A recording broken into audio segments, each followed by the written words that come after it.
구독 좀 해주세요. 요즘 드라마에 대해서도 좀 얘기를 나눠볼까요? 요즘 드라마 화정에서는 특이하게도 광해군의 이야기를 하지만 그 포커스를 광해군에게만 맞추는 것이 아니라 정명공주에게 포커스를 맞춰서 좀 화제를 얻고 있죠. 근데 그 부분은 우리가 볼 때 여기까지가 픽션이고 여기까지가 논픽션이다, 그걸 우리가 구분하면서 우리가 보는 게 중요해요. 왜냐면 갑자기님 아까부터 계속 감사합니다. 제가 나중에 읽어드릴게요. 보시면 이 정명공주에 대한 거 보시면, 정명공주는 21살 전까지는 좀 고생을 했지만 후기에는 참 잘 살았거든요. 부유하게 공주처럼. 근데 이제 정명공주가 아무래도 이제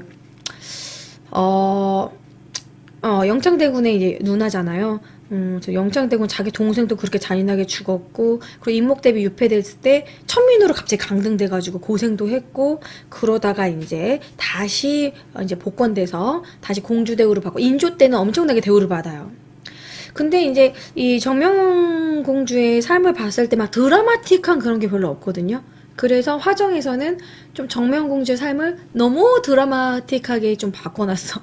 요즘에 보면은 정명공주가 막 천민이 돼가지고 무슨 광산에 가가지고 막 광산을 캐고 막 포로처럼 막 끌려가고, 그리고 뭐 화포를 배우기 위해서 일본에 가고 막 이런 식으로 좀 너무 픽션이 이제 들어가는데, 실제 정명공주의 삶을 얘기해보자면, 정명공주는 이제 21살 전까지는, 처음에는 정명공주가 아주 어렸을 때는 선조가 정명공주 정말 이뻐했어요. 완전 딸바보, 완전 공주처럼 정말 잘 살다가 영창대군이 사사되고 나서 정명공주는 죽임을 당하진 않았어요. 왜냐면 실제로 광해군도 정명공주 되게 이뻐했대요. 왜냐면 정명공주가 다 막 아들들만 있고 거의 막둥이식으로 이제 딸이 태어나가지고 되게 이뻐했대요. 거의 뭐 유일한 공주 이렇게 얘기를 하거든요. 그래서 광해군도 정명공주는 죽이지 않았다고 합니다. 그리고 뭐 자기 왕권을 위협하는 존재는 아니었기 때문에. 그러다가 이제 인조반정이 일어나죠. 인조반정이 아까 명분이 뭐라고 그랬죠? 오늘 요 단어는 꼭 기억해 주세요. 폐모살제.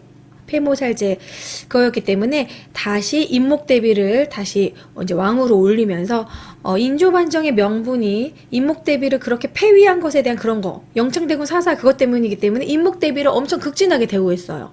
그랬기 때문에 정명공주도 같이 동시에 엄청나게 오늘 채팅창에서 역사 공부 좀, 역사 얘기 좀 그만하시지. 오늘 방송이 역사 교육 방송인데 역사 얘기를 어떻게 하네. 재미있게 좀 들어주셨으면 좋겠어요. 그래서 정명공주도 극진하게 대우를 해줘요. 그래서 이때 정명공주가 21살에 이제 다시 공주로 복귀되고 나서 이제서야 이제 결혼을 하는데, 21살의 나이로는 좀 노처녀였어요. 그때 당시로는. 그때 당시는 결혼을 16부터 했거든요. 16, 이제 28 청춘 이래가지고 16이 가장 꽃다운 나이로 봤어요. 옛날에는 17, 18, 20살이 넘으면 완전 노처녀야. 근데 정명공주 완전 노처녀인데 이제 이때 이제 홍주원이랑 결혼을 하게 되죠. 그래서 홍주원과 결혼을 하는데, 그때 이제 임목대비가 자기 영창대군이 죽은 것에 대한 그런 뭐랄까 그런 것을 이제 울분을 정명공주한테 막 풀어요. 그래서 정명공주가 이때 집이 한 간이 그걸 칸이라고 생각하시는 분이 많은데 방이 아니고요. 한 간. 그 집을 지을 때 건축을 간이라는 단위가 있는데, 조선의 단위 한 간이 팔을 이렇게 넓혔을 때 그거랑 좀 비슷한데요. 2m가 좀 안 돼요. 2m가 좀 안 돼요. 한 180cm 정도, 188cm 정도, 그 정도가 한간입니다. 근데 공주의 집은 원래 50간을 넘으면 안 되는데, 정명공주 그 신혼집이, 정명공주와 홍주원의 집이 200간이 넘었대요. 200간 정도. 그러니까 완전 뭐야. 폐모살제, 폐모살제 제는 형제할 때 제자죠. 폐모, 어머니를 폐위시키고, 살제, 형제를 죽였다. 그래서 살제의 제자는 어이죠. 형제의 제자니까요. 아우제자. 그래서 어쨌든 정명공주는 뭐 되게 사체스럽고 되게 막 오래 살았어요. 나이 83까지 살았나? 되게 오래 살았고 마지막에 해피하게 잘 살았는데, 이 화정에서는 정명공주의 삶을 너무 파란만장하게 픽션으로 좀 한 부분이 있으니까 우리가 그런 건 좀 걸러가지고 보셔야 될 것 같아요. 그리고 제가 좀 찾아봤을 때 화정의 픽션은 보시고 있는 분들도 있을 것 같아서 뭐 선조의 독사설 부분도 그것도 확실치 않은 부분인데 그걸 다룬 거, 뭐 정명공주가 일본에 가서 화포 기술을 배웠다던가, 막 되게 고귀한 삶을 살다가 천민으로 추락해서 막 파란만장하게 막 일본에 온 통신사로 온 홍주원과 만나서 러브스토리 뭐 그런 부분은 좀 이제 픽션이라는 거. 그래서 그거는 실제가 아니라는 거 좀 걸러서 보시면 될 것 같고. 정명공주와 홍주원이 최초의 그 연생연하 커플이라고 하더라고요. 홍주원이 더 나이가 어렸다라는 거. 그래서 이런 거 오늘 이제 제 설명은 요 정도까지 해드릴게요. 여러분들 봤을 때 그렇다면 여러분들은 광해군이 어떤 것 같아요? 폭군인 것 같아요? 아니면 성군인 것 같아요? 그런 것도 한번 정리를 하려고 제가 자료를 준비를 했는데, 왕의 묘에 대해서 성군으로 보시나요? 저는 그냥 반반인 것 같습니다. 아무래도 영창대군으로 그렇게 사사한 부분이라던가, 그리고 너무 무리한 토목공사를 한 부분. 이 궁궐에 무리한 토목공사를 하면은요, 항상 뭔가 안 좋은 결과를 가져와요. 그 수양제가 대운하를 건설하고 이런 무리한 토목공사를 하다가 망했잖아요. 그런 게 백성들의 원성을 사가지고 결국은 반란을 일으키게 해요. 이 광해군 같은 경우에는 재위 기간 10년 동안에 내내 끊임없이 궁궐공사를 했어요. 뭐 창경궁, 창덕궁, 경희궁 중건하고, 그리고 이제 인왕산 밑에 인경궁 공사까지 끊임없이 공사를 했기 때문에 백성들의 원성이 자자했어요. 막판에 백성들을 강제 동원해가지고 했기 때문에, 그래서 아무래도 세금도 많이 걷고, 그래서 백성들의 불만이 있지 않았나. 그리고 그런 부분, 저는 무리한 토목공사, 이 폐모살제 부분, 영창대군 사사한 부분, 영창대군을 굳이 꼭 죽일 필요는 있었나? 어쩔 수 없는 거였지만 좀 그 부분은 좀 안타까워요. 하긴 또 영창대군이 점점점 성장하고 이러면은 계속 신하들이 옹립하려고 했겠지? 그 부분은 뭐 어쩔 수 없다고 쳐도, 저는 이런 무리한 토목공사, 궁궐 건축을 너무 무리하게 했다라는 거. 그리고 가장 문제는, 실수는 저는 이거예요. 경연을 폐지했다라는 거. 저도 만약에 제가 막 얘기를 할 때 채팅창을 얼려버리고 보지 않고 내 얘기만 막 한다면, 소통하지 않는 BJ, 소통하지 않는 사람, 대통령이던 뭔가 하는 사람들은 다 소통에 부재가 있으면 문제가 생겨요. 이 광해군도 뭔가 이런 정치적으로 뭔가 일을 계속 했을 때 경연을 폐지하고 이런 신하들과의 소통이 없었기 때문에 앙심을 품은 신하들이 결국 인조반정을 일으킨 것이 아닌가.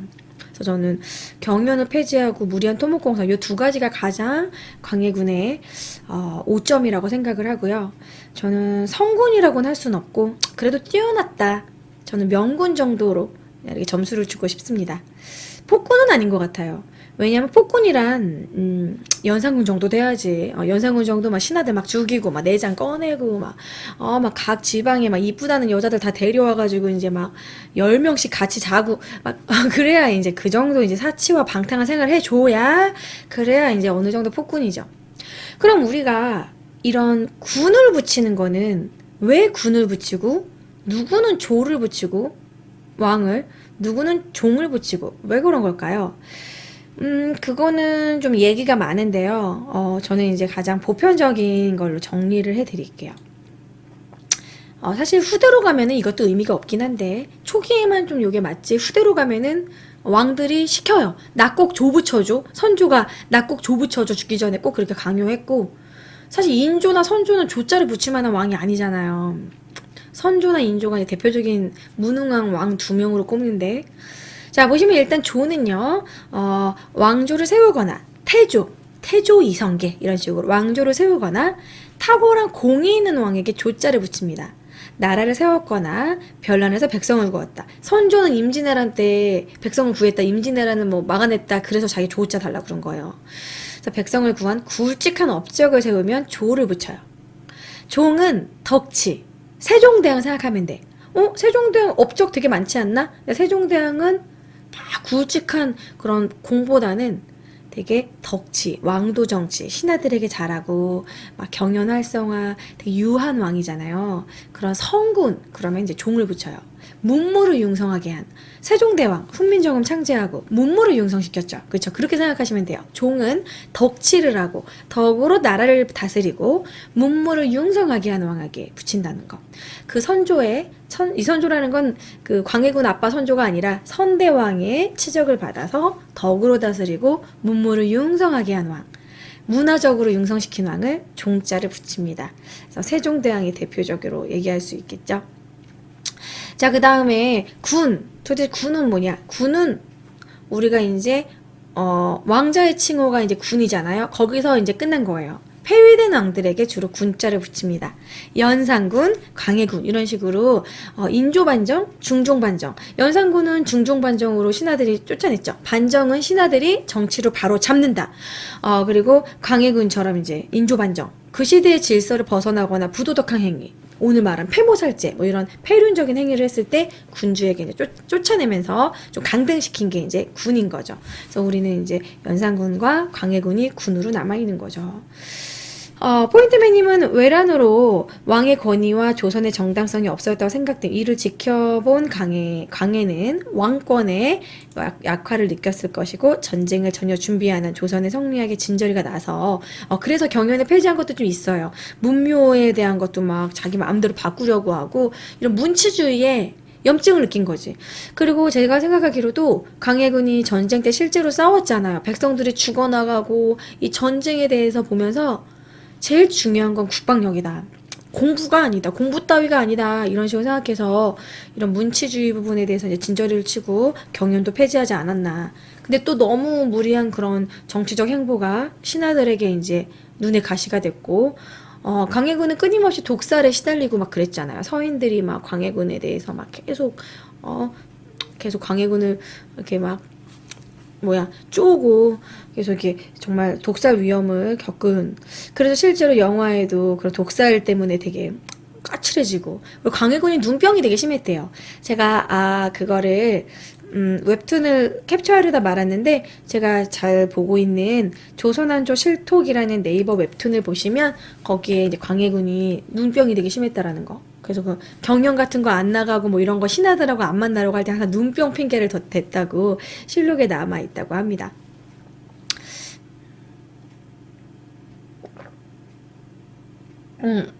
광해가 비참하게 죽은 부분에 대해서도 결국 인조반정으로 광해군은 죽임을 바로 당하진 않았지만 이제 귀양을 보내죠. 진도, 제주도로 이제 귀양을 보내는데 막판에 만료는 비참하긴 했어요. 왜냐면 계집종이 광해군에게 영감이라고 부를 정도로 계집종도 무시할 정도로 마지막에는 진짜 거의 평민과 같은 대우를 받았다고 합니다. 그래서 광해군은 어떻게 보면은 그 주변 사람들이 불쌍하죠. 뭐 며느리도 자살하고 막 중간에 가다가 부인도 병을 얻어 죽고 광해군만 장수했어. 근데 광해군이 이게 꽤 오래 살았다는 부분에 대해서 보면 참 주로 귀양 보내면은 그 왕들이 폐위되고 귀양 보내면 화병으로 죽거든요. 근데 광해군이 화병으로도 죽지 않고 그래도 꽤 오래 살다 죽었다라는 건 어느 정도 인성도 좀 긍정적이지 않았나 뭐 이런 생각을 하게 됩니다. 예. 자, 어쨌든 그럼 오늘은 이제 광해군에 대해서 얘기를 많이 나눠봤어요. 제가 1시간 내내 제 얘기만 막 말을 많이 한 것 같아요. 목이 아프다. 채팅창에서 한번 얘기를 좀 더 나눠볼게요. 사도세자 얘기가 나오는데, 제가 아까 홍주원 얘기했었죠? 아까 정명공주 얘기했잖아요. 정명공주가 홍주원과 결혼하고 그 홍씨 일가가 이제 왕의 외척이 됩니다. 그래서 우리가 사도세자의 와이프, 사도세자의 부인, 그 해경궁 홍씨, 한중록을 쓴 해경궁 홍씨도 이쪽 정명공주 라인이고요. 그러니까 그 홍주원의 자식들이고, 그런 그쪽, 후손들이고, 또 누구더라? 정조를 왕위에 올린 갑자기 이름이 생각이 안 나. 누구지? 홍구경! 홍구경도 이쪽 후손들이요. 정묘공주 후손, 홍주원의 후손들이었다는 거. 해경궁 홍씨는 솔직히 사도세자를 죽일 때 부인도 남편 편이 아니었죠. 해경군 홍씨의 그 아버지가 사도제자 죽이는데 되게 앞장섰고, 아무튼 참 제가 이 책도 그래서 이번에 권해드리려고 했는데, 이번에 제가 수업 준비하면서 이 책을 좀 참고로 봤어요. 비운의 조선의 프린스라고, 비운의 조선 프린스라고 역사학자 이준호 씨가 지은 건데, 이런 비운의 조선 프린스들, 왕위에서 밀려난다든지 잔인하게 죽임을 당한 이런 불쌍한 프린스들, 양녕대군이라던가, 그런 세종대왕한테 밀린 양녕대군이라던가, 뭐 소현세자, 뭐 영창대군, 뭐 이런 사람들에 대한 쓸쓸한 이야기들인데, 이런 것도 조선의 이런 주변사로 보시면 좋을 것 같아요. 감사합니다. 나냐뿌님 채팅창에서 감사하고요. 그럼 여러분들이 봤을 때 가장 무능한 왕은 누굴 꼽아요? 사실 선조는 인조보다는 선조가 나는 내가 봤을 때는 선조는 그래도 좀 심하게 욕먹을 행동은 안 한 것 같은데, 인조는 신하들한테 많이 휘둘렸고, 그리고 인조는 특히 조소영이라는 후궁한테 완전 빠져가지고 정치에 신경도 안 쓰고, 그리고 또 소현세자 자기 아들은 또 되게 미워하고, 그런 막 벼루로 막 집어 던지고, 소현세자 독살설의 그 뒤에 배우가 인조잖아요. 인조도 문제가 많고, 그리고 헌조, 철종 뭐 그런 세도 정치 시기 때는 왕들이 또 셋 다 무능하죠. 풍양조씨, 안동김씨 그 세력에 밀려가지고 거의 왕은 허수아비에 불과했기 때문에, 뭐 그쵸, 맞아. 인조가 없었으면 내가 많이 하는구나, 쩝쩝을. 버릇인가 보다. 배고픈가? 인조가 만약에 소현세자가 이런 청해의 이런 우수한 문물들, 과학기술이라던가 이런 서양의 이런 좋은 우수한 것들을 받아들이자고 했을 때 오픈 마인드로 아들의 의견도 받아들이고 좀 국방력 부분도 좀 더 강화했었더라면, 좀 우리가 그때부터 이제 우리가 좀 흥선대원군 이후에 억지로 개항하는 것이 아니라 우리가 좀 주도적으로 개항을 좀 하고 외국어도 공부하고 좀 그랬으면 어땠을까. 조선 후기는 항상 좀 아쉬움이 너무 남아요. 고종만한 노답이 없는데, 고종도 좀 그렇죠. 고종도 이제 아관파천 보면은 참 한심하죠. 아관파천 솔직히 좀 그 의미사변 이후에 본인도 죽임당할까봐 불안해가지고 러시아 공사관 가가지고 주로 맨날 커피 마시고, 고종이 대표적인 우리나라 최초의 된장남 뭐 이렇게 표현하기도 하거든요. 커피를 그렇게 좋아했다라는 거. 커피도 막 그런 원두커피 이런 거 마셨다고. 커피 매니아. 그래서 고종 전용 바리스타도 있을 정도로, 지금 그 시기가 아닌데, 그럴 때가 아닌데, 아무래도 힘도 쓸 수 없고 본인이 할 수 있는 건 없었기 때문에 그런 게 아닌가 또 싶네요. 그래서 우리가 일제강점기 전에 우리의 그 마지막 왕들, 고종부터 해서 순종, 그런 뭐라 그래야 돼? 로열 패밀리라고 해야 되나? 그런 왕족들을 좀 불쌍하게 보기도 하는데, 실제로는 그 왕족들은 적당히 잘 살았다라는 거. 그런 신문물 받아들이고 어느 정도 대우받고, 좀 일본한테 좀 붙어가지고 콩콩을 얻어먹으려고 하는 굴욕적인 건 있어도 적당히 편하게 잘 지냈어요. 지금은 어떻게 됐을까요? 지금은 우리 조선의 왕의 후손들은 지금은 어떻게 지낼까요? 제가 예전에 막 인터넷에 보면은 외국에 가 있는 분들도 있고 그냥 노멀하게 평범한 삶을 살고 있던데, 우리나라가 만약에 일제강점기를 겪지 않고 계속 이어졌다면 우리나라도 입헌군주제를 받아들였을까? 6.25 전쟁도 없었고 우리가 미군정의 이런 간섭을 받지 않고, 우리가 아무래도 미군정의 간섭을 받았기 때문에 이제 남한 북한 나눠지면서 이런 미군의 대통령제를 그대로 받아들였거든요. 그런 정치를 하지 않고 우리나라도 조선이 계속 이어졌다면, 입헌군주제를 했으면 궁궐에 정말 아직도 왕이 살고, 그런 관련된 만화가 있죠. 궁이란 만화도 있고, 어떤 저 드라마 있었는데, 하지원이 이렇게 저기 북한 애로 나오는, 고조 1 없습니다 막 이렇게 나오는, 무슨 하트 뭐 그런, 이승기 나오는 더 킹 투 하트, 그것도 그런 입헌군주제적인 게 나온 거였죠. 입헌군 주제가 뭐예요? 입헌군 주제는 왕이 있고, 왕은 왕대로 이렇게 권위를 지키고 외교 사절단 이런 식으로 왕은 이제 백성들이 존경하는 왕족이 있어요. 이렇게 영국 생각하시면 돼요. 엘리자베스 여왕 이런 왕이 있고 왕족들이 있고 막 다이아나 황태자비 뭐 이렇게 사람들이 막 좋아하는 이런 왕족들이 있고, 정치는 따로 의회에서 하는 거예요. 그 의회에 수상이 있고요. 그래서 막 토니 블레어 총리가 이렇게 있고 이렇게 의회가 있는. 일본도 입헌군 주제잖아요. 일본도 천황이 따로 있고 이렇게 뭐 예전에 고이즈미 총리 이렇게 있고 지금은 아베 총리 이런 식으로 있잖아요. 그런 게 입헌군 주제라고 할 수 있죠. 태국도 왕이 있고요.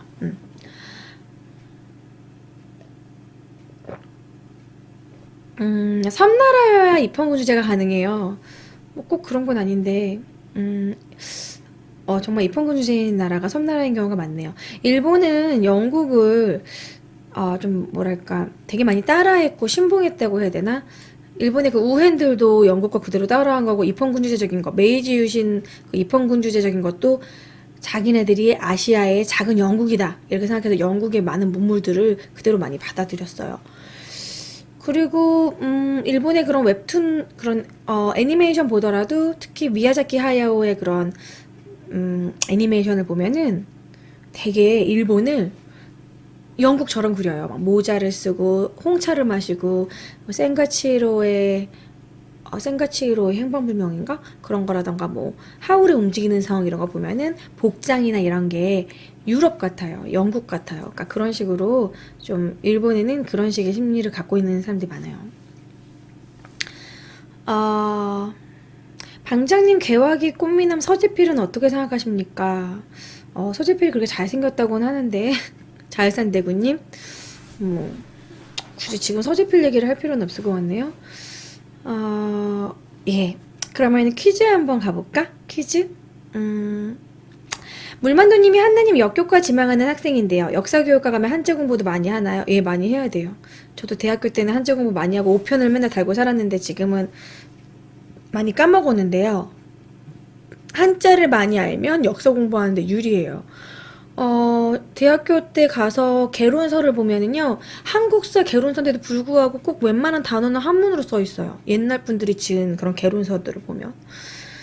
그리고 동양사라는, 역사교육과는 동양사, 서양사, 한국사를 다 개론부터 해가지고 강독을 하거든요. 강독을 할 때 한문을 뭐 사마천의 사기를 강독을 해야 돼요. 진시황 그 부분을 한문을 다 해석해가면서 강독을 해요.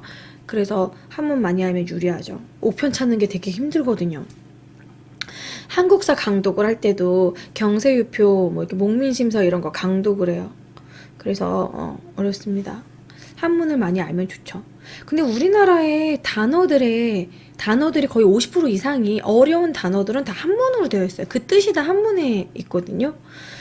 그러니까 요즘 아이들은 한문을 별로 안 공부하고 잘 모르는 애들이 많아가지고, 저도 학원에서 수업을 할 때 단어가 이해가 안 돼가지고 공부가 안 되는 그런 애들이 많아요. 뭐 계기가 됐어요. 개발하다 뭐 이런 것도 다 한문을 알면은 뜻도 아는데 이게 무슨 뜻이에요, 선생님? 이렇게 물어보는 경우가 너무 많아요. 그래서 우리나라의 언어 특성상 어느 정도 한문은 공부해야 될 것 같아요. 영어도 중요하지만 저는 한문도 중요하다 생각해요. 뭐 내가 중국을 좋아해서 뭐 그런 거기보다 전 제 개인적으로 그렇게 중국 별로 안 좋아하거든요.